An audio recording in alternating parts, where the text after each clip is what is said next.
ছাদ বাগানে যখন এসেছিলাম ড্রাগন ফল তুলতে, তো আরও একটা জিনিস ভাবলাম তোমাদের সঙ্গে শেয়ার করি। আমার ছাদ বাগানের খুব সুন্দর একটা ফুলের গাছ, যেটা আমার খুব পছন্দের। আর যদিও এটার বয়স প্রায় 8-9 মাস হয়ে গেল। এটা শীতের টাইমে লাগিয়েছিলাম ফুলের গাছটা। সাধারণত অন্যবারও লাগায় গাছগুলো, কিন্তু শীতের সিজন পেরিয়ে গেলেই কিন্তু ফুল গাছগুলো নষ্ট হয়ে যায়। কিন্তু এবছরই প্রথমবার যে শীতের সিজন চলে যাওয়ার পরেও এত মাস হয়ে গেছে, প্রায় অক্টোবরে লাগিয়েছিলাম, ভাই দিয়েছিল চারাটা ছোট্ট অক্টোবরে। ডিসেম্বর থেকে হয়তো ফুল ফুটতে শুরু করেছিল গাছটাতে, কিন্তু এখনও মানে কন্টিনিউ যতদিন ধরে গাছটা ফুল ফোটা শুরু হয়েছে, মানে কিছু দিনের জন্য বন্ধ হয়নি, কন্টিনিউ একটার পর একটা ফুল ফুটেই থাকছে।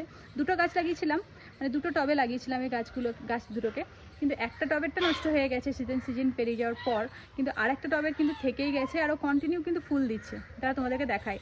আর তোমাদের সঙ্গেও কি এরকমটা হয়েছে যে শীতের সিজনের ফুলের গাছ এখনও আছে, অথচ একটু নষ্ট হয়নি, সুন্দর মতো ফুল দিয়ে যাচ্ছে? আমার সঙ্গে তো কোনোবারই হয়নি, এবারই প্রথম এরকমটা হয়েছে, তাই ভাবলাম তোমাদের সঙ্গেও শেয়ার করি।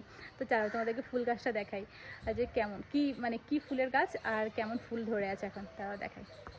এই দেখো, এই হচ্ছে সেই গাছটা, পিটুনিয়া গাছ। কালারটাও দেখেছো কতটা সুন্দর। বেশ কয়েকটা ফুল এখনও আছে,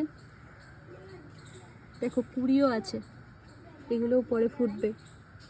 দেখছো কত সুন্দর, একদম ছোট্ট। এই ছোট্ট একটা গাছ দিয়েছিল ভাই, সেটার থেকেই কিন্তু কত সুন্দর ফুলগুলো ফুটে আছে। কালারটা এত সুন্দর, খুবই সুন্দর কালারটা। আর পিটুনিয়া গাছ আমাকে খুব ভালো লাগে। একসঙ্গে যদি অনেকগুলো কালার একসঙ্গে লাগানো হয় তাহলে তো আরও ভালো লাগে, কিন্তু দুটো কালার ছিল, আর একটা কালার সেটা নষ্ট হয়ে গেছে গাছটা। কিন্তু এটা সেই ডিসেম্বর থেকে এখনও কিন্তু কন্টিনিউ, মানে 4-5টা করে তো ফুল থাকেই। এখন দেখতে পাচ্ছ 2-3টে 5টা, এটা নষ্ট হয়ে গেছে। 6টা ফুল ছিল, মানে এইগুলো নষ্ট হয়ে যাবে, আরও কয়েকটা হবে, এরকমভাবে হতেই থাকছে। জানি না আগামী শীতেও হয়তো এই গাছটা থেকেই যাবে। তোমাদেরও ছাদ বাগানে কি এরকম কোনো গাছ আছে?